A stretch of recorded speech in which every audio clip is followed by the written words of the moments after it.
Yair Golan takes our heroic fighters, who are the fathers of the girls, friends of my daughters, the children of each and every one of us, and our children who are there, and basically says that they are there simply as a hobby, and their hobby is genocide. This isn't something that can be dismissed as a slip of the tongue. I see it as something calculated, precise, and intentional. You don't buy the explanation that it was a slip of the tongue? I don't buy that explanation at all. Hello everyone, welcome to Tov Channel. In the old world, the world I grew up in during the 1970s, the hero was a very, very clear figure. Someone who is willing to give up their life for the sake of others, for the people of Israel, for their children, for their neighborhood. It was very, very simple. We had many heroes, unfortunately, here in the people of Israel over the years, and they received the world's recognition. They had a day when their heroism was commemorated, and we talked about it truly. Our nation is filled with such heroes. Recently, especially after the nightmare speech, the dreadful idea presented by the disgraceful reservist Yair Golan, who yesterday spoke disparagingly about our heroic soldiers, we are starting to see a phenomenon that is simply unacceptable of people within Israeli society who treat this heroism, the hero ethos, from a new perspective that is truly disturbing. With me is our dear friend, the researcher, a scholar of politics and economics, Adam Atias. Hi, how are you? Thank God. Thank you very much, Adam. Thank you for joining us. I'm interested in a question that's a bit bigger and broader. After all, what you always show us here in these in-depth conversations with you is that nothing is accidental. It's not just some point related to this man's mental illness, but rather there's a certain trend here. And I think you'll also show us that this is a universal trend. So go ahead and elaborate. Basically, you see this kind of phenomenon suddenly appearing on a very respectable stage, getting media attention, and it's completely negative in terms of the morale of our soldiers, who are currently risking their lives right now in this very long war we found ourselves in. It's important to point that out. We didn't start it, we didn't initiate it. And a statement of this kind, especially coming from someone who sees himself as a future leader of the left-wing camp, is something you have to ask yourself about. Whether it's a mistake, whether it's a calculated move, whether it's a symptom, or if there's some significant process that led to this symptom. At the end of the day, when you look at, if you open up the Israeli spectrum a bit, which we are all very emotionally involved in, and take a moment to see what's happening in the world, and look at the progressive countries and how they advance, or who the heroes are that they are promoting today, you see a hero who is very, very different from the familiar hero ethos that we used to have, which you mentioned at the beginning here. I think maybe we should start with the things that Yair Golan has to say, and from there we can move forward and see this process. So let's see. A sane country does not wage war against its own citizens, does not kill babies as a matter of policy, and does not impose population transfer on itself. These symbols are simply appalling, and it can't be that we, the Jewish people, would allow this to happen. I've heard this throughout our entire history. We are the ones who are being accused of actions that are simply inconceivable. This is not something I would define as a slip of the tongue. I see it as something calculated, precise, and intentional. You're not buying the explanation that it was just a slip or mistake. You don't buy that at all. I don't buy that explanation at all, especially not when you see that miserable apology. Let's connect this event, in which there is a deliberate attempt by global progressivism and its local angle here in Israel to dismantle nationalism, and the way to do that is by dismantling the ethos of the national hero. And let's take a look at a video clip from 60 Minutes from Australia, which describes a very, very similar story that happened there just this week. There was a huge scandal, a scandal that lasted 13 years, the most recent one. Let's take a look at SAS Corporal Ben Robert Smith. This is to award him the Victoria Cross, Australia's highest honour. Corporal Ben, wait a moment, to the Australian soldiers. You are coming to our country to destroy it. A giant of a man in every sense. An event for the president. A president new and broken. A Victoria Cross winner. Victoria, past Pater, and anxiety. company. It's like being in a bubble. You know, you don't feel the illnesses, you carry the illnesses. But this time in the Sydney courtroom, his legacy was destroyed. So here, explain to us what we just saw. So what we saw here is Ben Roberts-Smith, a former Australian soldier, considered a national hero, a successful businessman, a role model, father of the year, everything described in the interview. A man who received countless medals for bravery for his extensive activity during 6 very significant missions in Afghanistan. Audadesha, he was awarded the highest honor by the Queen of England and by the King of England, who is also the monarch of Australia, and he's a very well-known businessman, also an athlete, a physically large and very impressive man.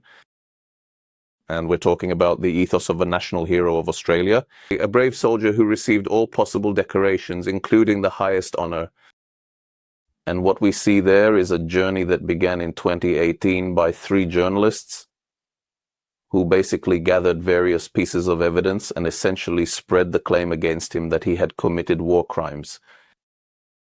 He entered into a legal battle with them, which in the past week reached a second appeal, and there the judge essentially summed up the event by saying that indeed he did commit these acts. Again, this is not the Supreme Court, but a civil court and so on. But the judge also imposed on him the burden of $25 million for all the legal costs he has to pay, completely destroyed his reputation, broke up his family, and so on and so forth. And we really see the greatest national hero in a long, drawn-out campaign over many years, whose sole purpose is simply to crush this ethos and him personally. Sometimes, after all, there are claims that have some merit. They are heroes who behaved inappropriately in the heat of battle and so on. A person who has committed a crime should stand trial and go to prison, okay? The ability of the media and certain very specific journalists to target a particular person as a symbol and to decide that this particular case is the one we'll examine more deeply and investigate as opposed to another case. I just want to pause with a question so you can clarify things for us. What exactly does the progressive movement gain from dismantling myths? Is it basically claiming that there are no heroes, or is it trying to blur that concept? When we want to dismantle nationalism, the one who actually defends it physically in practice is the brave, patriotic soldier on the ground. Without that patriotic soldier on the ground who takes responsibility, who performs a heroic act by preventing an attack from happening or saving lives, without someone like that who inspires many others to aspire to be like him and passes this on from generation to generation and so on. Without this moral foundation, you have no ability to win a war. And if you have no ability to win a war, nationalism simply falls apart.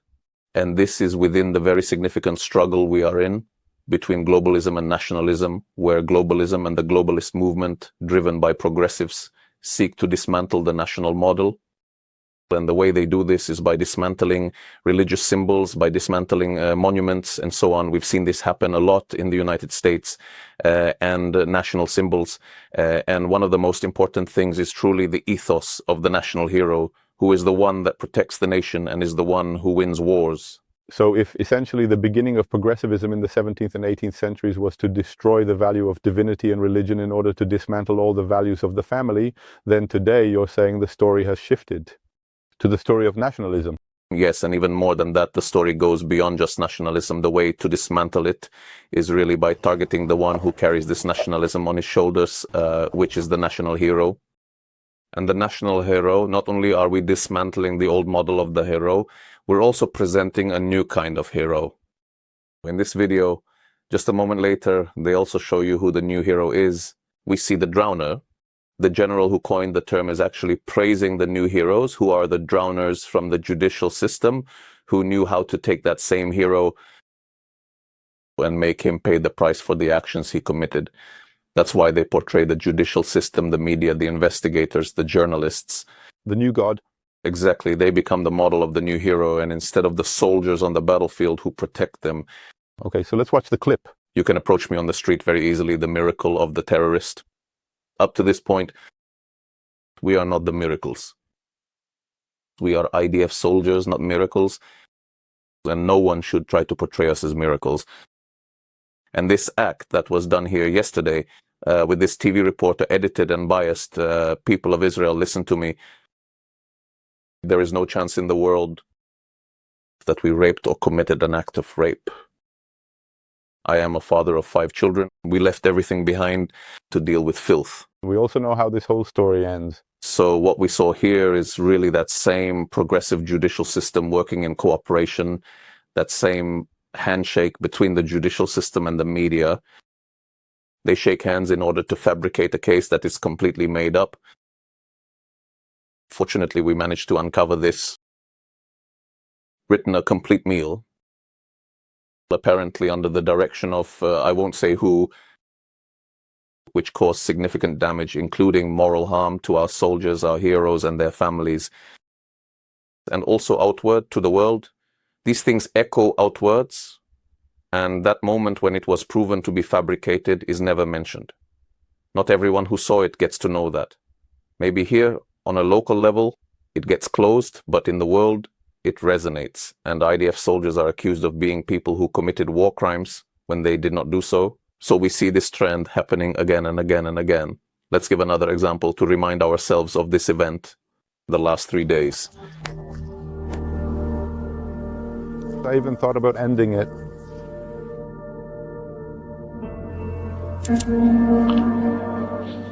I didn't even have the strength to get up. I didn't want to breathe. I didn't even want to breathe. For me, Rami saved a lot, but it doesn't matter how much I saved. Only if they understand how Rami acted in the field. A whole army didn't act in the field.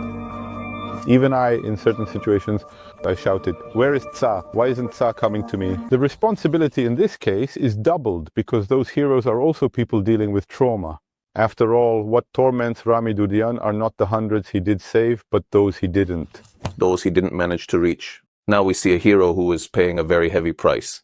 One of the important things to understand about this issue of the hero's ethos is that we're talking about a person who found themselves in a situation and acted heroically, meaning the situation was forced upon them. You're walking down the street, you see a car about to hit a small child, and instinctively, a certain part of us will jump in and save them. It's not a situation you think about. You react in the moment, and you deal with the consequences afterward. From this event, which is extremely complex, instead of seeing the system embrace him, providing everything that's missing, making sure he has everything he needs so he doesn't have to focus now. Where do I provide food for my family instead of wrapping it up, supporting it, and also the entire Jewish people, making it easier for it so that it can get busy and recover? Then along comes this ridiculous entertainment show. Along comes Ofira Asayag's show and simply exploits its power, its media ratings to crush that hero, who went above and beyond, did more than an entire commandment on that terrible day we had, just to remove the threat. The event we're seeing here is a deliberate act of demoralization, taking the people who are the heroes and portraying them as beggars, as people holding out their hands, people and criminals who are committing genocide. That's the entire progressive narrative at play here. All of this is intended to weaken the morale of the Jewish people, to undermine our social structure, to create polarization, to create division, to place conflict within us at the very moments when we need to be most united so that we can survive this and get through it. So this incident, we saw how the media, together with the judicial system, join forces, create a fabricated event that takes a soldier who we have to deal with all these nagging while he has to deal with this anger so that we don't have to deal with them. How does he experience this? The next step, we see Dudian, a hero for the 10th, meaning both civilian heroes and the so-called anonymous heroes. We see him come and say,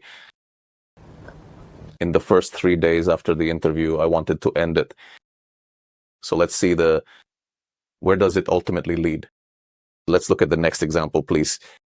I arrive at a house that is lifeless. Blame it on Kazida's fear. From near Yitzhak, I start driving toward the house. I see several terrorists heading toward the outskirts of near Yitzhak. From here, a gunfight begins that lasts several minutes, but it felt like an eternity. After I eliminate the terrorists, I get a message from my wife that she is at the neighbors with the kids and she is okay and safe. So in a world that doesn't embrace its heroes and delegitimizes them, in the end we are left with this tragedy. In the end, we see the tragedy of the hero, the heroic police officer Igor Povnov, who eliminated 13 terrorists. For the 10th, he left behind a wife and 3 daughters who simply couldn't bear it any longer. And he took his own life just this past week, a tragic event. We don't understand just how complex the situation is for those people, how much the consequences of this heroism are something they will have to carry with them going forward. He sees the chaotic world of ingratitude. I built this up gradually so that we can understand for a moment. An interview with Ofira Asaya causes the hero to come and say 3 days after the interview, I wanted to end it. A week later, we see the next hero who simply took it a step further. He really did end it. And we need to pause here, because if in the same week that a hero takes his own life, Yair Golan comes out and says, and continues with this trend, he understands the consequences. This just happened. And we need to take a moment to stop this. We need to support them, give them help, fight for them actively, publicly as citizens. And that means we will protect them just as they protected us. When we needed them, they were here for us. And now that they need us, we will be here for them, including this segment, which we made especially for them. The other thing is that I want to finish, with something positive, with a positive message. This event is not just something I recognize as an ongoing global event of at least the last decade. Even the United States government understands exactly this. And as it prepares now, maybe not for a war against the world's second largest superpower, China, it realizes it needs military personnel. It needs to rebuild that ethos of patriotism. And let's see how exactly this is happening right now.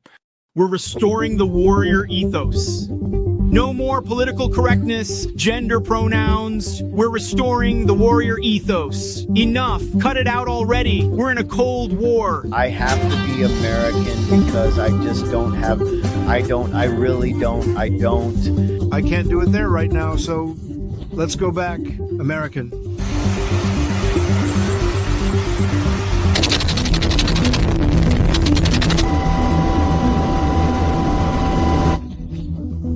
The military will always be high, bigger, and more like always. And maybe that will affect the neighbors. And maybe we don't need to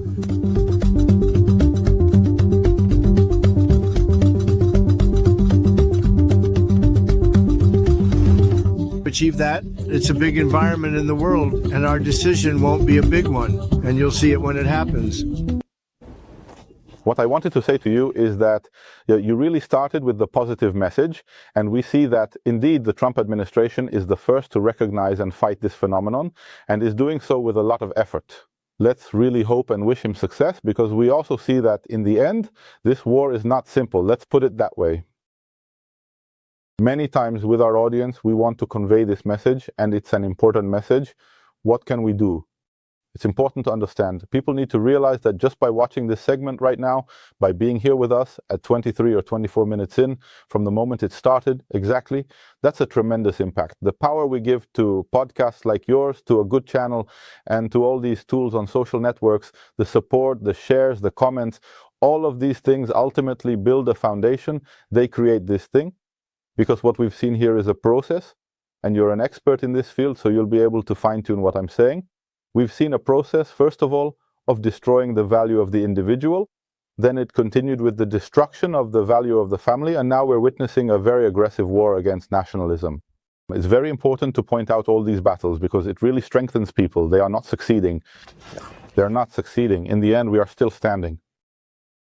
This foundation we have inside, that gut feeling that there is good and evil in the world, hasn't allowed postmodernism and all those things to wear down this sense in us, for some of us.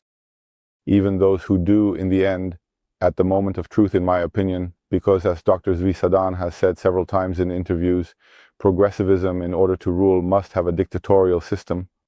It can't really exist without it, and that's usually where it stops. In communism it stopped, in the kibbutz it stopped, in all those places. But what price does humanity pay before it stops? In this video that we just saw, we saw the dying pig, who is the American Secretary of Defense, giving a speech, and in that speech he simply says it. He says the ethos of the national hero will return. We no longer have these terms like gender or these progressive concepts or climate change and all those things. All of that is thrown in the trash. The military has one purpose: to win wars. That's our business and that's what we do. From there, Donald Trump continues his speech and says that based on these understandings, they are building the American military, which is going to be the strongest and largest ever, as a great war machine that knows how to win wars. Here with us. We have the same problem, and that realization still hasn't hit. It still hasn't hit. Absolutely. Not only has it not hit, it's inside the security establishment. It lengthens progressively. Our security establishment is progressive with extreme left-leaning tendencies. You see the head of the Shin Bet, you see the whole opportunity. Aman, who just moments before October 7th talked about how the IDF Intelligence Corps should be more progressive, focus on the climate crisis, and that's where its value comes from. Unfortunately, the progressive madness is within the systems. Well, Adam Atias, thank you very much for this conversation. As Adam pointed out here, because he's right, we do win in the end, but at what cost? And the cost is truly a heavy one. And the battle, let's say, is just beginning. We still have many processes to go through. So friends, share, give a like, spread this conversation to more and more people so that these messages will continue to spread. Support us. Below the player, there's a link. Just click, support, and enable us to have all this strength to keep acting and producing. So friends, wishing you only good things. Thank you for being here.